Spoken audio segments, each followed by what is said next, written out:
What's up, you guys? We are back with another one. Today we're going to start with some plank hip taps in our warm-up. I'm going to go to a plank and I'm going to touch my right hand to my left hip and then my left hand to my right hip. I'm just going back and forth and trying to avoid too much twisting through my midline as I go. So try to keep it a nice steady plank the entire time. After that, we're doing bicycles. So I lay on my back, I bring my right knee to my left elbow and then my left knee to my right elbow. Back and forth like that. After that, we're into skaters. So wide stance, my non-standing leg kicks back behind the one that I'm on. And just go back and forth at the pace that feels right for you. The faster you go, the more efficient your warm-up will be. So go at the pace that feels right for you. Then jumping jacks are last. We know them, we love them, we do enough jumping jacks. After that, we're gonna get into the equipment version of this workout. Okay, dumbbell row plus deadlift is first. So I got a pair of dumbbells right here. I am gonna get into a plank on them. I'm gonna row on the right, then I'm gonna row on the left, then I'm gonna jump my feet between them and stand up and then set them back down, okay? So, for the row, this is the motion, all right? I'm bringing my hand to about between my ribs and my pelvis. So right here, okay, something like that. This is the motion that we're looking for. I'm not pulling up to my shoulder. Yeah, you're looking for right about here, all right? So I go to a plank. Same thing as before, I'm trying not to rotate as I pull, lift up, then come back down, lift up, then come back down, then I jump my feet between the bells, get my back nice and flat, and then deadlift. Set them back down, row, row, deadlift, so on and so forth. After that, half burpee mountain climbers. So jump my feet back behind me as my hands come to a plank. That's my half burpee. Knee to my elbow, knee to my other elbow, mountain climber, okay? Half burpee, mountain climber. That's that. After those, side to side lunges, okay? We're gonna get into a wide stance. I'm gonna squat to my left as my right toes spin up, okay? Both heels stay flat the entire time. Belly's tight, hips go back as I shift to the side. Left knee pushes out, right toes spin up. That's one, and I go back to the other side. You guys can decrease the range of motion on these if you're feeling a little tight. Don't feel like you need to force it. Ideally, we're looking for the same squat mechanics as any other squat, where the crease of your hip goes below the top of your knee at the bottom. When we get done with those, we're doing a floor press plus a leg lift. So I'm gonna lay on my back, one dumbbell per hand, set them on my thighs, lay back down. So look at the angle of my upper arm at the start of the floor press. I'm about 45 degrees out, okay? That's where we wanna be when we start. I'm gonna press, then I'm gonna do a leg lift. Then I come back down, bring the dumbbells back down, press, leg lift, okay? No need to rush them.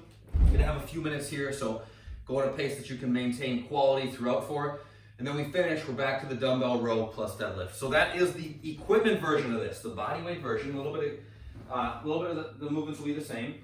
We're gonna start with some roll to stand. So like an exaggerated hollow rock, I rock back out of my shoulders, rock my weight forward, plant my feet and stand up. So I'm gonna rock back, watch what happens to my shoulders when I plant my feet. I try to get them forward as quickly as I can, okay?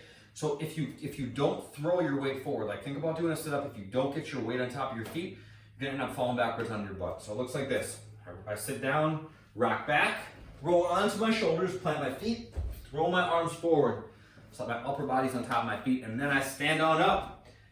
After that, half burpee mountain climbers, we talked about those. Side to side lunges, we talked about those. Leg lifts, same thing as what we were doing before.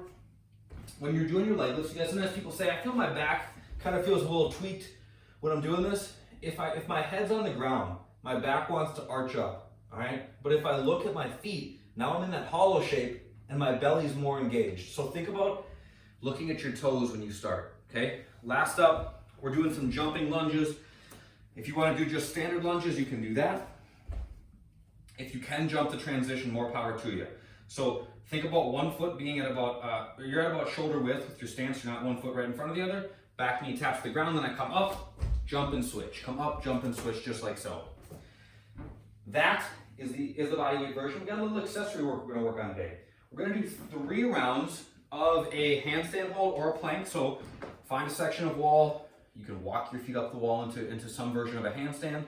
You can hold a plank, you can kick into a handstand, whatever works best for you, but make sure that when you're there, your body should look like this, okay? So this is an upside down handstand. I'm gonna squeeze my belly, my butt's flexed, my knees are locked. I'm even gonna point my toes, my whole body's engaged, okay? The idea is not just to balance there, but it's to get to be in a position where if somebody was to come up to you and grab you by the hips, try to shake you, you wouldn't budge. Okay? You should be in that tight and that locked up of a position. Abs are tight, glutes are flexed, shoulders are engaged. You're on tension through your whole body. So keep that in mind as you guys are handstanding. After that, alternating single leg glute bridges, and we're gonna add a little bit of weight because that always makes things more fun. So I'm gonna lay down. That's always a nice start. All right, I put the dumbbell on top of my right hip, okay? My right leg is bent, my left leg is extended. I'm just gonna lift my hips up by pushing through my right heel, then I come back down, shift the weight over my left hip, switch my legs, press up, and come back down, okay? So shifting the weight just kind of helps to keep balance and make sure that the lifting leg is the one that's getting the weight as you lift up. The mobility today, we're couch stretching, all right? We're gonna put one leg back behind us, one leg out in front. This is like an exaggerated lunge, okay? I hope you guys can see me. So we're here. I'm working on pushing my hip down towards the ground and then coming back. Pushing down towards the ground and then coming back. 3 minutes per side. We're looking to stretch and open the front of our hip, okay? So feel for that when you're working. That's a good indicator that you're working correctly. A little bit of tension in your belly can help with the couch stretch just to make sure that you're not getting a false sense of pushing forward by letting yourself do that. Cool? Keep your back in a straight line. Belly tight as you work. I think that's it for today. It is. It is. I win again. That's it for today. That's all I got, you guys.